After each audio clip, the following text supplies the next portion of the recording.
Sex के लिए मारते हैं, मना करो दर्द होता है तो फिर मारते हैं जी। सर मना करो बहुत दिक्कत हो तो कहते हैं साली दूसरी पर मरवा, जाके फिर हट लात मार देते हैं, मारते हैं। शाहजहांपुर से हैरान करने वाली खबर आई है।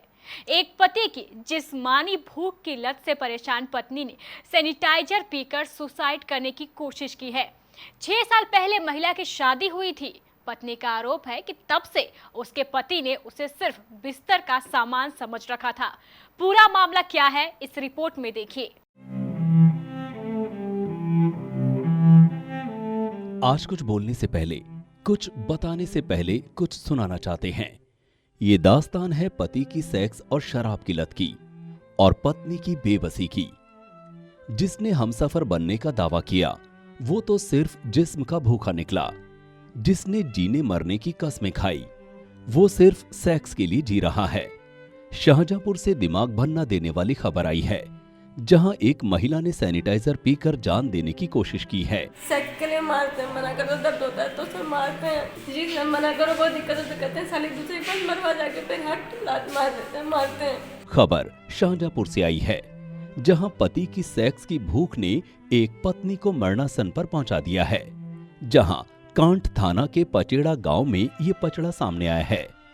वर्षा नाम की महिला की शादी शाहजहांपुर के रमन अवस्थी के साथ हुई थी। वर्षा का आरोप है कि शादी के वक्त रमन कुछ नहीं करते थे, लेकिन उनके पिता ने बिजली विभाग में प्राइवेट नौकरी लगवाई। रमन को ड्यूटी के जाने से पहले और ड्यूटी से आने के बाद लगातार सेक्स की लत लगी रही। वर्षा की हालत खराब होती चली गई। धीरे धीरे रमन की डिमांड बढ़ने लगी और वो हर वक्त इस लत में डूबे रहते थे। शराब पीकर घर आना और सेक्स के लिए वहशी बन जाना, मारपीट करना। वर्षा इन चीजों को सहते सहते ऊब चुकी थी। सर इन लोगों ने धमकी दी थी मारने की। इनकी बुआ ने और मेरे पतिदेव ने, मेरी फुफेरी ननद ने। परसों दावत थी, मेरे डैडी आ गए थे तो मैंने उनको खाना तक नहीं पूछा, मैं सच बता रही हूँ सर। तो इनकी बुआ ने घर पे जाके कहा शर्म नहीं आई, लड़की घर चले आए मुँह उठा के। मेरा आदमी खा लिया इन्होंने और मुँह उठा के चले आते हैं तुम लोग, तो मैं तुम्हें शर्म नहीं आई, तुम मर जाती तो हमारा थोड़ा कुछ नहीं जाता। मेरा आदमी मर गया, खाली सर उनको ब्रेन ट्यूमर था, ब्रेन कैंसर था, हम लोगों ने नहीं मारा। ये किसने कहा? मेरी बुआ साथ में। अच्छा। मेरे हस्बैंड ने कहा तुझे घर आके बताएंगे साली, आज तुझे सही करेंगे आगे। सर वैसे भी मारते हैं मुझे। आपसे कहा? हाँ सर। वर्षा का कहना है कि वो बेहोश हो जाती थी, फिर भी उसके पति की लत नहीं खत्म होती थी। कई बार इस बात की शिकायत अपनी सास और ननद से कर चुकी थी। वो लोग उल्टा वर्षा को ही धमकाते थे। सेक्स की भूख ने रमन अवस्थी को इंसान से कब वहशी बना डाला पता ही नहीं चला। जिस दिन वर्षा बीमार रहती थी उस दिन भी रमन की ये हरकत रुकती नहीं थी। एक दिन रमन ने वर्षा को जिस्म फरोशी की दलदल में धकेलने की कोशिश की और एक शख्स को फंसाकर उसे ब्लैकमेल करवाना चाहा। वर्षा ने मना किया, उसे मारा पीटा किया। इन्होंने कहा तुझे हम घर पे आके सही करेंगे, मारेंगे। बस इसी डर से मैंने मार के डर से मैंने तुझे जब रहेंगे नहीं तो मुझे कहाँ से रोज रोज मारेंगे, कहाँ से सेक्स के लिए प्रताड़ित करेंगे। तो सर बस मैंने गुस्से में रख कर पॉइजन खा लिया था। सर पीते तो डेली हैं, खूब पीते हैं। जिद सिर्फ सेक्स की है उनकी। जिस दिन आपकी तबीयत खराब अगर सर उन्हें उस दिन भी चाहिए। सर मुझे दवाई हर ऐसी 2-3 महीने करते होंगे जो मैं प्रेगनेंसी वाली दवाई नहीं खाती हूँ। अभी भी आप मेरा चेकअप करा लीजिए, मैंने नए साल पे ही दवाई खाई है। अभी भी आप मेरा टेस्ट कर सकते हैं, मेरी सफाई नहीं हुई है ढंग से। सिर्फ मैंने दवाई खाई थी और मेरी कोई वो भी नहीं हुई। मैंने इनसे बोला भी कि मुझे दिक्कत हो रही है, तो बोले तो क्या करें हम, सेक्स करेंगे। ससुराल वाले कई बार वर्षा को घर से निकाल चुके हैं। मायके वालों को घर में एंट्री तक नहीं देते।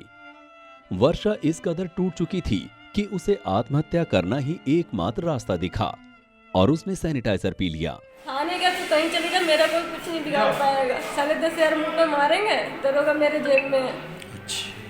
और बोले ज्यादा तो करेगी तो जैसी औरतों को दरोगा सिपाही रात भर रखेंगे, छोड़ देंगे। अच्छा, अब फिर आपने फिर क्या करा?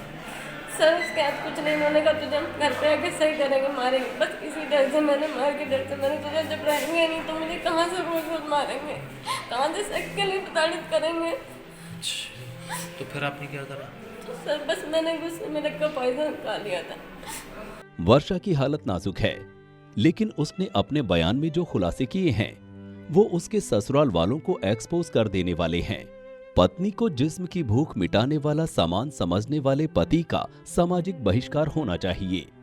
वर्षा को प्रताड़ित करने वालों के खिलाफ सख्त एक्शन होना चाहिए। यहाँ तक कि नौकरी मेरे डैडी ने इनकी लगवाई कि मुझे दिक्कत ना हो कोई। कहाँ लगवाई? सर विद्युत विभाग में, प्राइवेट में। अच्छा फिर? थोड़े मेरे भाई लगे तो उनकी वजह से इनकी नौकरी लगवाई। जब तक नौकरी नहीं लगी तब तक मैं जानती मैं कैसे रहती इसका। साड़ी में फॉल तक के लिए कहते थे अपने बाप से कहे जाके। सर मेरे ससुर एडवोकेट गंगा सागर अवस्थी, मेरी सास मुन्नी देवी, मेरे हस्बैंड रमन अवस्थी, मेरे फुफेरे देवर अविनाश त्रिवेदी, मेरी फुफेरी नंद प्रेरणा त्रिवेदी, प्रेरणा शुक्ला है। सर वो भी यहाँ ऐसे ही पड़ी हैं। उनका इन लोगों ने केस डाल रखा है, वो भी पैसे वाले थे और इसलिए। पति रमन अवस्थी। अच्छा, ये लोग जिम्मेदार होंगे जी यदि सर। आपको कुछ होता है? जी सर। यूपी शाहजहांपुर से आर्येंद्र पाल की रिपोर्ट, केबीसी न्यूज के लिए।